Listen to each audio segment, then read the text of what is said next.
both promenade decks. Have you been on the promenade decks? They're amazing. They're in perfect shape. Over 30 years ago, I began a decades-long worldwide trek in pursuit of the last classic ocean liners and cruise ships. In 1992, my first trip to Greece was to document the former SS America, then called Alfordos, which was laid up in Elefsina, a bay just outside of Piraeus. At the end of our visit to Alfordos, I paid the boatman a small fortune to ride past some of the other ships in the anchorage. At that time, Elefsina was a maritime graveyard, lined with rafts full of classic ships, most awaiting the scrappers. The boatman was not so keen on heading out to the outer anchorage where the former RMS WINDSOR CASTLE beckoned, but when I agreed to pony up another small fortune, he reluctantly obliged. At that time, the one-time WINDSOR Castle, since renamed Margarita L, was tied up with the tanker Petrola 31 and the Mariana 9, the former Portuguese liner Príncipe Perfeito. All three vessels and the anchorage itself, which was called Petrola, were the property of Greek shipping magnate John S. Latsis. These two British-built liners and a third, the Mariana 6, the former Elder Dempster flagship Oriole, were named after Latsis' daughters. The Mariana 6 was in a separate raft, and all were supremely beautiful examples of 1950s and 1960s British shipbuilding. I returned to Greece in 1994 while on a cruise aboard another fascinating ship with a rich history, the Achille Lauro.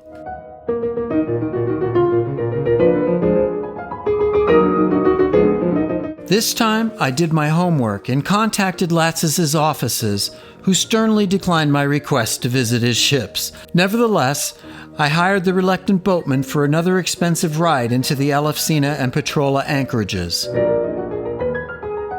On this second visit, the Petrola 31 had been replaced with another tanker, and now the Mariana 9 was sandwiched between it and the Margarita L.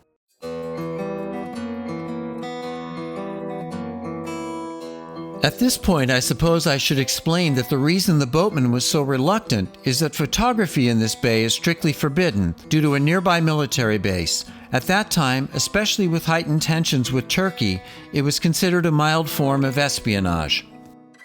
On this round, I was at least able to get closer to the yacht-like Mariana 6. She was another vintage beauty with an important story waiting to be told. It was both tantalizing and expensive to get so close without actual access to these magical, largely forgotten ocean liners. My next encounter with the greedy boatman happened in June of 1998, when I was finally able to get some good footage of the Mariana 9. Otherwise, not much had changed with these majestic ships, including the no visitors policy. Mariana 9 was built in 1961 by the Tyne-based Swan Hunter shipyard, which also built the famed Mauretania of 1907. If the former Portuguese flagship's profile looks familiar, she appears along with the Andrea Doria to have been the inspiration for the fictional Antonio Grazza featured in the 2002 horror film Ghost Ship.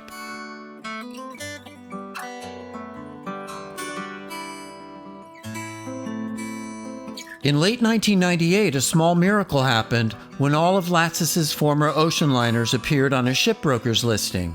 When I contacted the broker, I learned he needed images of the ships, so I volunteered through his offices to provide them. With official permission from the owners, the expensive boat ride and hiding from the authorities was now a thing of the past. I boarded a Latsis-owned tender in Petrola and was able to document with abandon. I would have 3 full days to cover the ships, devoting most of that time to the largest and most viable, the Margarita L. One good result of the years-long attempt to get access was that consumer video quality had greatly improved with digital technology, and so had my camera skills.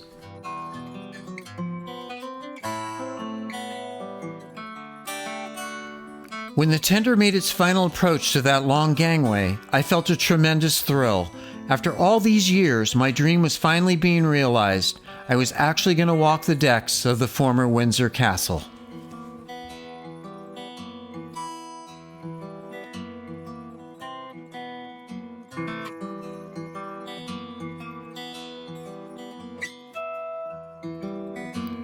We dropped off our extra gear in the darkened former Almond Blossom suite, and as the crew fired up her generators to provide some light, we headed up to Monkey Island, where my fearless partner Mike scaled her mast for some spectacular views.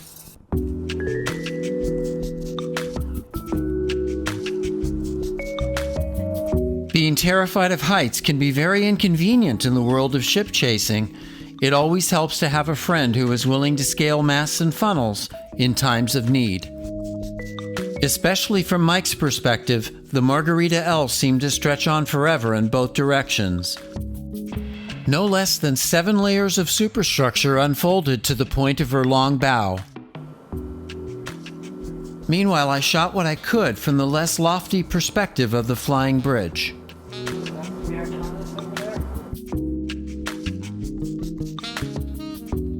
In the backdrop over the port wing, capturing bits of the almost equally fetching Mariana 9 was an extra bonus.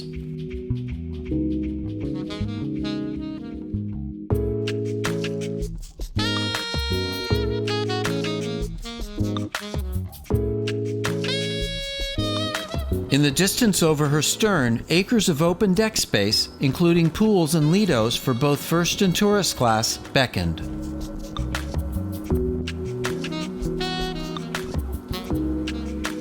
Even the view from her bridge wing was soaring and well above the domed funnel of the Mariana 9.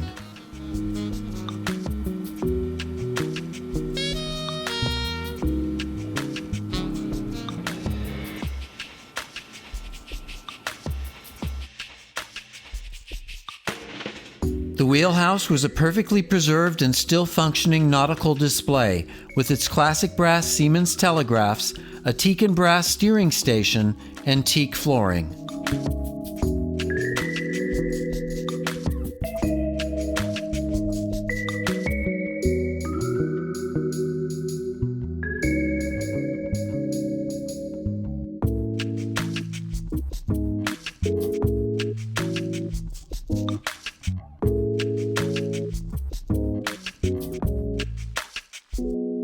Just aft in the chart room, there were Union Castle-era logbooks, manuals, and builder's plans.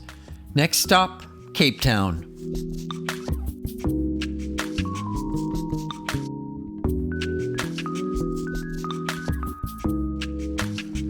On the next level down, we stopped at the captain's cabin and then the chief engineer's office, where the wood frame sofa and chairs would become future fixtures in my home. At the aft end of that level, there was a good view over the former first-class Lido and the helipad Latsis built for the Margarita L's Middle East accommodation ship duties.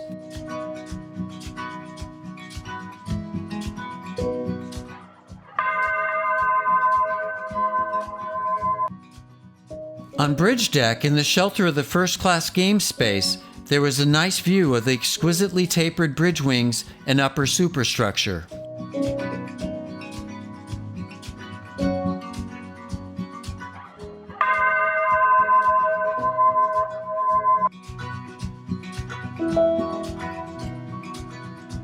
On forward boat deck, there was a wide-open teak platform where first-class passengers could overlook the tourist-class games deck.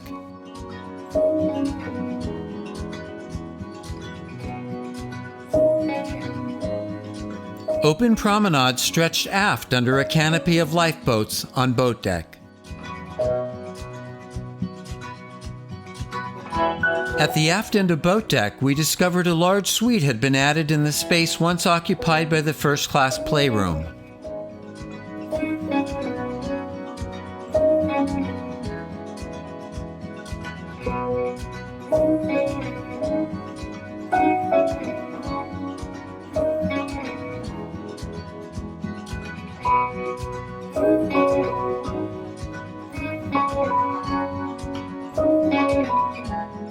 This was a view facing forward from the Latsis-built helipad overlooking the first-class Lido.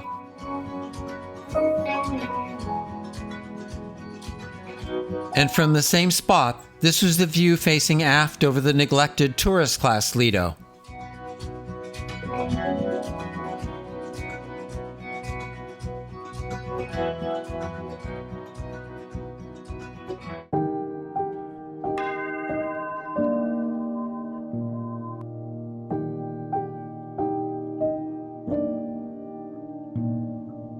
On the once exclusively first-class promenade deck, we discovered that the lounge was locked. Fortunately, someone found the keys, and we were able to capture it the next day.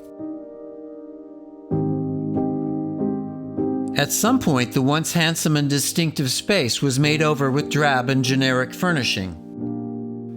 At least the original Jean Monroe design pillars, backlit ceiling, and railing were left intact. Fortunately, the British-built chairs were stowed away and not disposed of.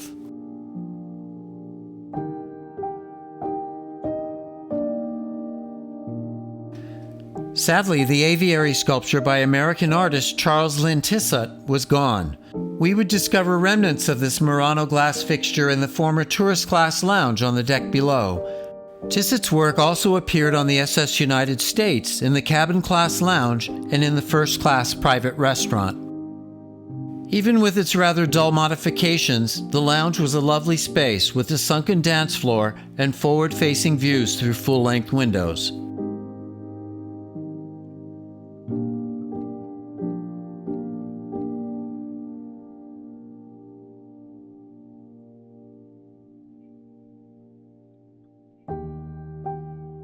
In the former first-class smokeroom, just aft on the port side, more modifications included a bulkhead that obscured the handsome bar and generic convention hall-style chandeliers.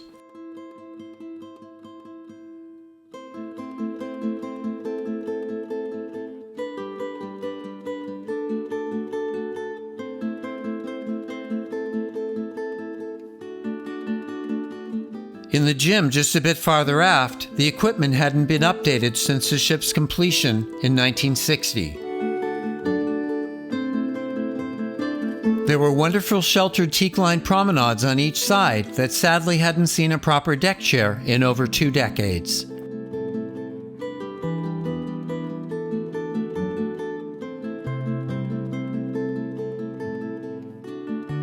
After the lounge on the port side, the first-class drawing room was a lofty space with original furnishings, fittings, and a marble fireplace.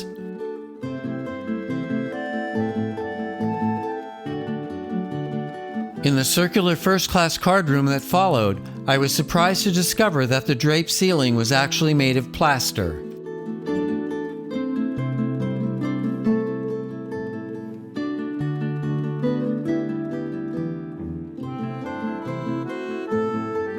We would have to wait till the second day of our visit to see the library, which had been locked up to stow Mr. Latsis' private belongings.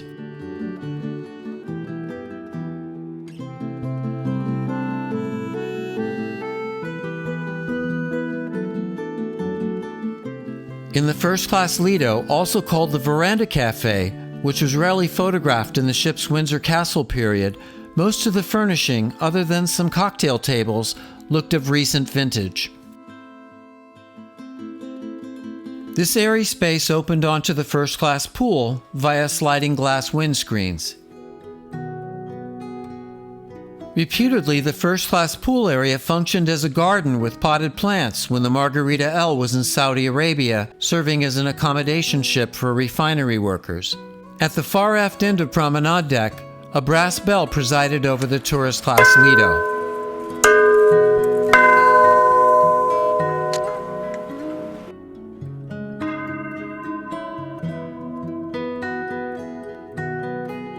A-Deck began with the open and sheltered tourist-class games deck areas.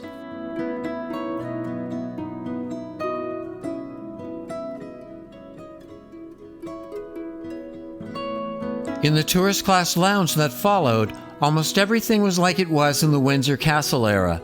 Similar in layout to the first-class lounge, it had a sunken dance floor, but with a lower ceiling.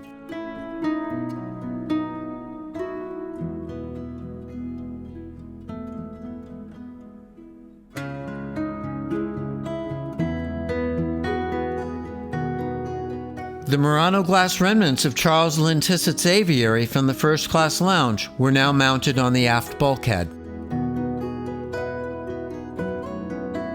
And heavy brass-frame cocktail tables had melamine tops sporting 3 different bird motifs.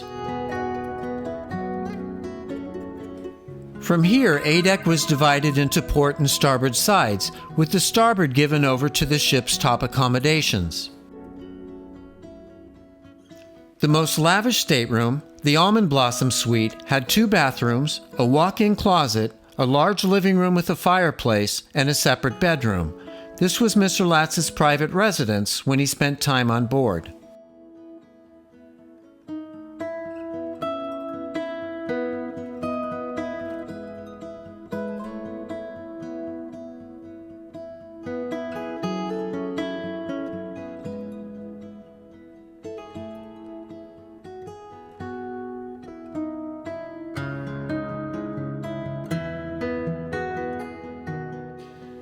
Twelve deluxe staterooms followed, each with its own decor to correspond with evocative names like lilac, peony, tamarisk, and golden pheasant.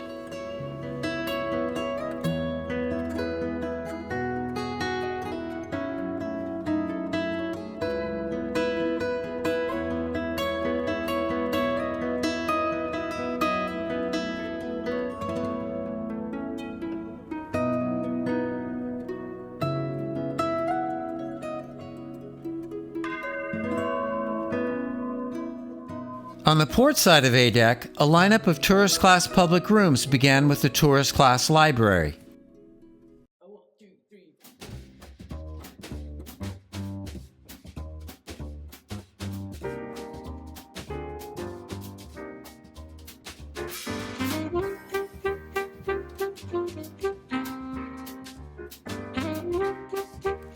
The former tourist-class smoke room, which was devoid of most of its furniture, followed.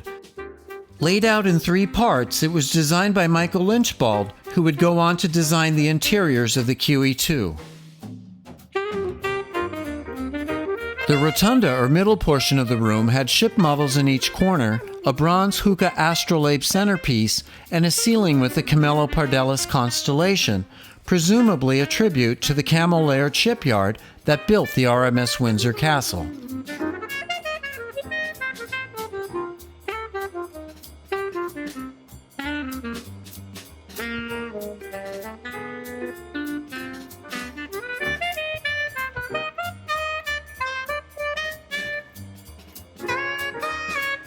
The tavern-like after portion of the tourist-class smoke room had its own bar.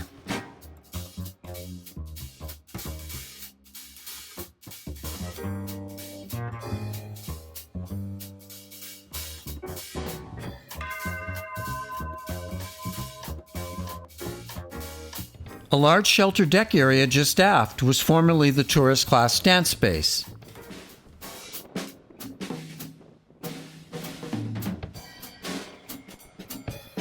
Farther aft, past a cargo hold, the tourist-class Veranda cafe, like that of the first class, opened onto the tourist-class pool.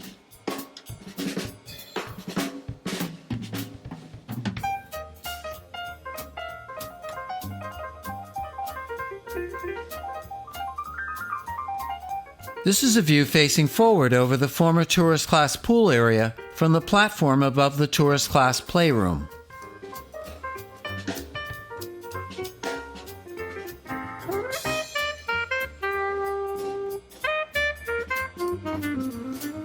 Located near the A-deck fantail, the former tourist-class playroom still had its own miniature paddle wheel steamboat play station and a pair of rocking horses.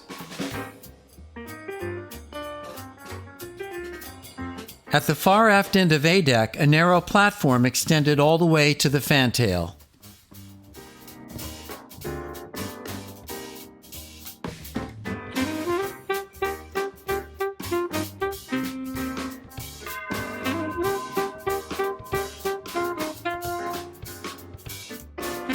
From the forecastle on B-deck, there was a great view of that multi-tiered majestic superstructure. Another brass Windsor Castle bell was located here, just waiting to be rung.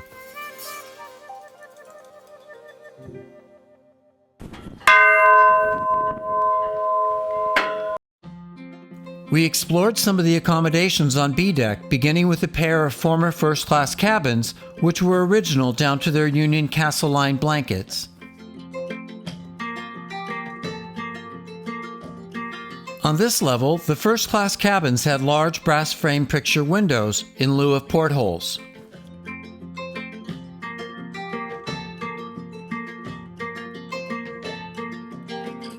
The more Spartan tourist class cabins lacked bathrooms, but public toilets and baths were just down the hall.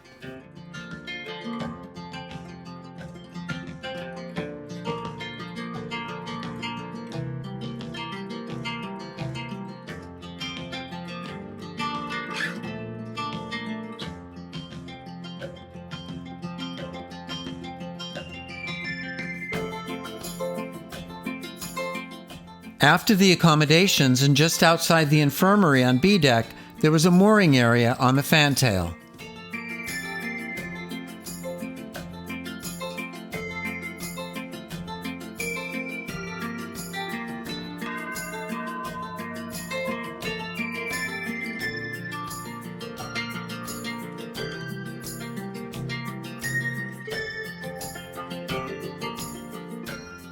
On C deck, where we entered and left the ship, we explored the former first-class reception area. There were shops and a salon in addition to the purser's office.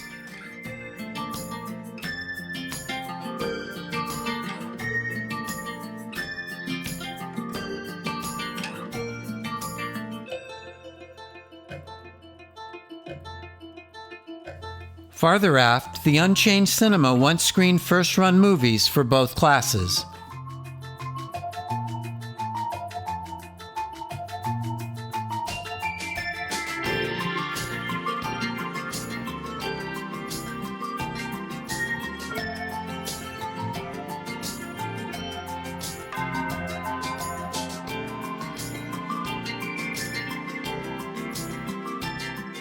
On forward D deck, the former first-class restaurant was reached via a grand staircase and 2 lifts. When the lights flickered on, they revealed a still very Union Castle-era space, boasting its spindly chandeliers and original furnishing.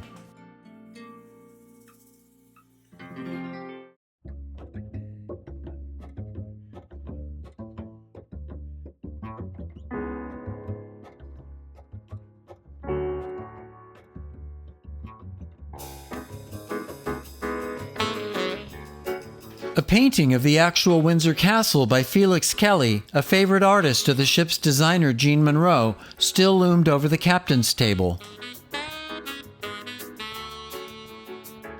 First-class passengers also had access to a private dining room on the port side. Lavish dinners with custom menus were once served here. This space was actually used by Mr. Latsis to entertain his special guests.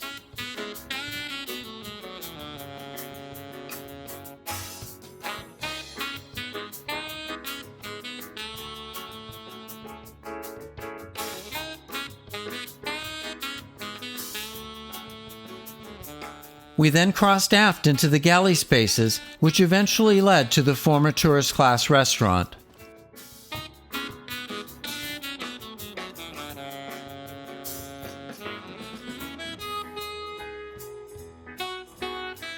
In the former tourist class dining room, a long Dali-esque painting with a classical motif dominated the space. Painted by British artist Sidney Smith and restored by Dario Fuller in 1990, it was arguably the liner's most important and valuable work of art.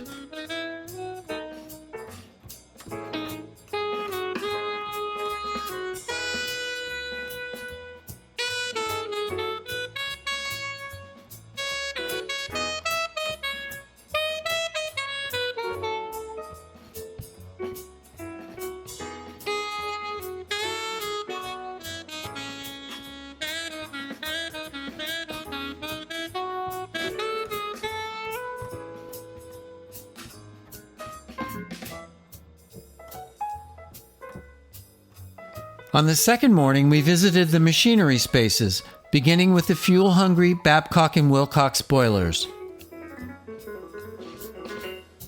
Babcock and Wilcox.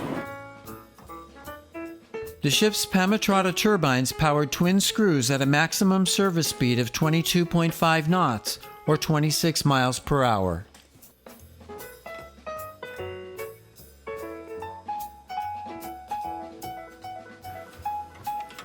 Main engine room panel. Panning starboard. We stopped to document the main engine control panel and the Denny Brown stabilizers, which made navigating the Atlantic swells that much more bearable for the Windsor Castle's long-haul passengers. We finished off in the after-peak with a visit to those two giant shafts.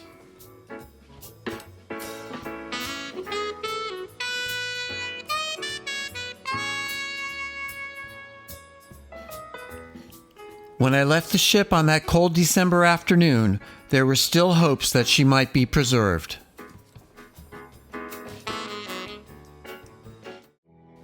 Nearly 3 years later, I returned for another visit. However, my faith in this fine ship's future was dimming with Mr. Latsis' declining health and the sale of both Marianas to an Indian shipbreaker.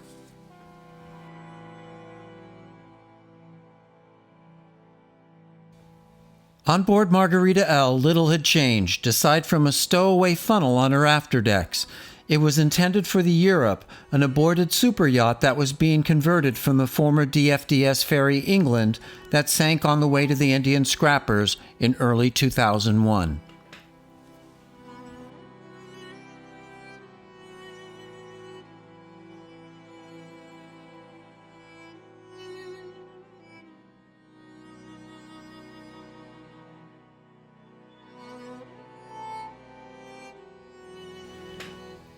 Aside from a little more grime, mildew, and water ingress, her decks and interiors were still intact. On this round, we discovered a cruise mess we missed on our prior visit.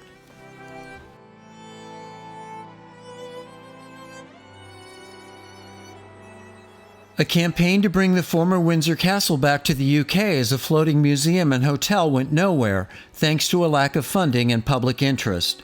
By this point, I realized that this latest ride around the strikingly beautiful Rust Streak liner could very well be my last.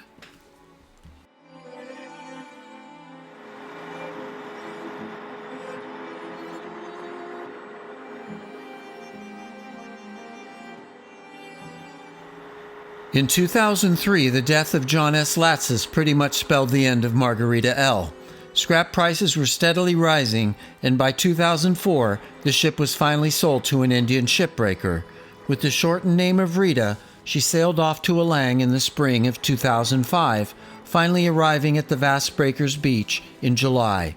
By early 2006, she would vanish forever.